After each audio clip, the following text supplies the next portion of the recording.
नमस्कार, मेरा नाम है एडवोकेट सोनिया तंवर और आज हम लोहारू हलके के फरटिया गांव में आए हैं। यहाँ पर एक मैटर आज से 1.5 साल पहले हुआ था। दीक्षा मर्डर केस हुआ था। बहुत ही दुख के साथ आप लोगों को बता रही हूँ कि 1.5 साल बीत जाने के बाद भी आज भी कानून व्यवस्था ने अपना काम नहीं किया। व्यवस्था तो बहुत अच्छी है, कानून बहुत सख्त है, लेकिन उसकी पालना करने वाले लोग कहीं ना कहीं जानबूझकर आरोपियों को बचाने का काम कर रहे हैं। पिछले दिनों SC/ST आयोग ने सीधे सीधे भिवानी के SP को ये कहा कि आरोपियों की गिरफ्तारी के लिए आप अपना चालान तैयार करें, लेकिन उसके बावजूद भी प्रशासन जो है वो कहीं ना कहीं ढील छोड़ रहा है, क्योंकि मुद्दा जो है वो बड़े बड़े नेताओं के साथ जुड़ा है। एक झूठी शान के चक्कर में एक बेटी ने अपनी जान गंवा दी। आप सब लोगों को पता है कि कॉलेज की फीस ना भरने की वजह से, समय पे ना भरने की वजह से दीक्षा ने एक ऐसा कदम उठाया जिसके लिए उसके पिता जो हैं वो लगातार आज इस बात के लिए पछता रहे हैं कि काश मैं कर्जे पर पैसे लेके अपनी बेटे की फीस भर देता तो आज उन्हें ये दिन ना देखना पड़ता। प्रशासन ने बहुत सारी कमियों को छिपाने की कोशिश करी। आप सबको बताना चाहती हूँ कि झूठे तथ्य तैयार किए गए कॉलेज के द्वारा, और कॉलेज ने ऐसी आंसर शीट और सिग्नेचर शीट बनाई जिसपे दीक्षा ने कभी हस्ताक्षर नहीं किए, जिसकी पुष्टि FSL ने करी। और ये सब होने के बावजूद जब सिग्नेचर मिसमैच आ गई तब 2 आरोपी तो गिरफ्तार करे गए, लेकिन लगातार प्रशासन के अधिकारियों के द्वारा और नेतागिरी के द्वारा उनको बचाने का प्रयास चल रहा है। अभी इस केस में दोबारा से री इन्वेस्टिगेशन शुरू हो चुकी है और साथ के साथ आज हम पहुंचे हैं, तो इस केस को अब हम हाई कोर्ट भी जरूर लेकर जाएंगे। हमें नहीं लगता कि प्रशासन हमारी मदद करेगा।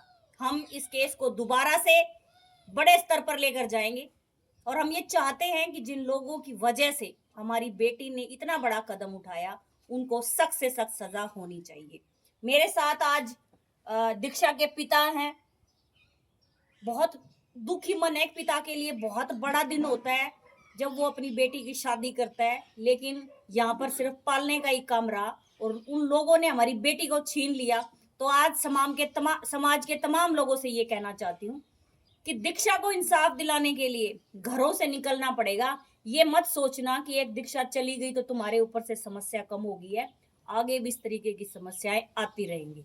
अमित जी। साथियों, जय भीम। साथियों, आज आप देख रहे हैं कि पूरे प्रदेश के अंदर, हरियाणा प्रदेश के अंदर हमारे समाज की बेटियों को किस तरीके से मारा जा रहा है। हमारे नौजवान साथियों को किस तरीके से प्रताड़ित करके उनको मौत के घाट उतार दिया जाता है। पहले संघर्ष करना पड़ता है हमें FIR दर्ज कराने के लिए, फिर संघर्ष करना पड़ता है आरोपियों की गिरफ्तारी के लिए।